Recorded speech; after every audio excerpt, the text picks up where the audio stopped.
The player shifted uncomfortably as she and her puppet wandered through the shopping mall. Cramped, she thought to herself, rubbing at her sore lower belly. It was only the second day of her period and her body was absolutely miserable. She figured a brisk walk around the maze-like building would be good to ease the tightness in her muscles. However, one thing was making her a little weary. She didn't like the feeling of tampons, not to mention the fear of illness that came along with them, so she always used pads. While usually this was okay, it was a bit more unnerving in a situation where a tall, handsome man was starting at your ass and following every single one of your steps. She didn't dare look over her shoulder. She didn't want to know if he could tell what she was going through, if he could sense it in any way. Or worse, if he could smell it. The best thing she could think to do at that moment was to keep walking and ignore the pain. However, to the puppeteer's chagrin, her fears were indeed justified. As he loyally followed, the latter knew something was different about her that day. It pressed and nagged at him internally. While on the surface he remained stoic, his facade was barely hiding the monstrous animal within being suddenly driven wild by the woman leaving him. It was a familiar reaction, yet he shook his head, trying to shake off the thought that had crossed his mind. No, there was no way he was smelling that. He struggled to keep himself under control. As his brain began to confirm what his nose was telling him, he was finding himself having to physically push his snout back into his face, praying his player wouldn't turn her head and see it. The needy bulge in his pants, though, was not as easy to begin hiding. He couldn't help it. Nothing turned him on more than the scent of blood, and he could certainly smell it on her. Eventually, the cramps passed, much to the player's thankful relief. Unfortunately though, her swing of emotions had taken us way to a polar opposite feeling welling in her body. A throb began inside her, one of the pleasured variety. She walked slower, swaying her hips in such a way as to attempt to discreetly stimulate herself. Sadly, it just made her more frustrated. It wasn't until she reached a dead end and spun quickly on her heel that she caught wind of the interesting events taking place behind her.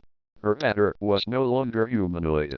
He was large and stared down at her from saucer-like white eyes. His face had become more akin to an alligator's, his long toothy jaw dripping with drool. His hands were huge as well, clawed and thin. A twinge of fear hit her for a second, then melted off. She had played this game several times before. Seeing him like this, while strange this early on, wasn't shocking to her. She knew she still ultimately controlled him regardless of form. Oddly, seeing him like this seemed to excite her even more. Once he knew he was found out, the latter panicked, trying to revert back to human and failing hilariously. She laughed at him. I know that's what you are, I don't care. She casually extended her hand and rubbed at the tip of his white snout. Her voice suddenly took on a more sultry tone. In fact, I really like it. She soothed her hand up his nose, bringing her body closer to him. It came as a shock to her when she realized she had bumped into something stiff. She looked down, seeing that she had come into contact with his erection. It was straining so hard against the fabric it was nearly ripping out of his pants. She flushed red as one of his hands pulled her back and his long snout dipped down between her legs and as far up her skirt as it could go. She could feel him inhale deeply through his nostrils. Finally, she put two and two together. Ooh, you like that? Huh. She suddenly felt his claws at her waistband, gently tugging the bottom half of her outfit down. He pulled the clothing past her knees, over her shoes, and then tossed them to the side. She was embarrassed, but in no way about to stop him. Luckily, no one was here to witness this, that she knew of at least. The monster picked her up, set her on the edge of a crate, and spread her legs. She had no idea what he was planning, but the anticipation was causing her breath to quicken from excitement. Once he knew she was stable on her perch, he leaned one of his round eyes close to her exposed, if not a bit messy, privates. He let out a pleased whine, licking at his chops. He repositioned himself and pressed his nose into her again. She gasped when she felt his tongue on her, coated in drool and gladly lapping up the foul red fluid. She gripped at the sides of the crate, leaning back and spreading her legs further for him. The sensation was amazing, but justifiably weird. She watched him work her with a sort of vile fascination.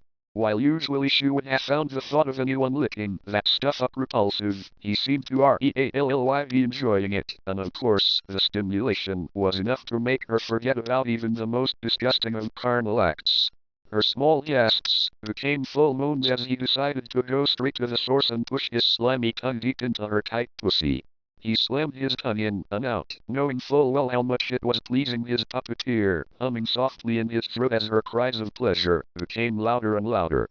He relished not only in her sounds, but also in the acrid flavor of her loins.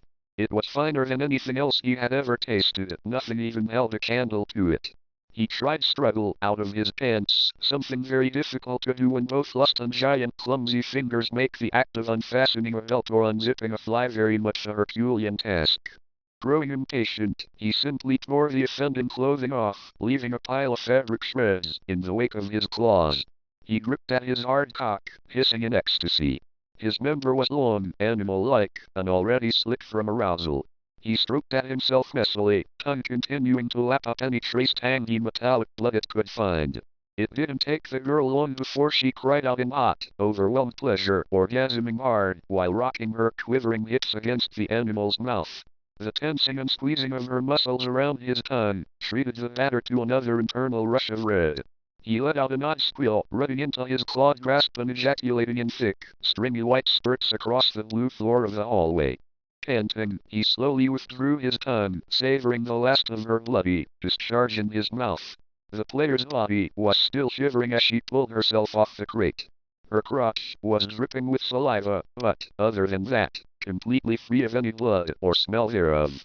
When she looked up, there stood the purifier, once more in his human form, looking a bit sweaty and weary, and also totally pantsless. He put his arms around her. "I apologize for my sudden indecent behavior," he stated, looking actually a bit embarrassed.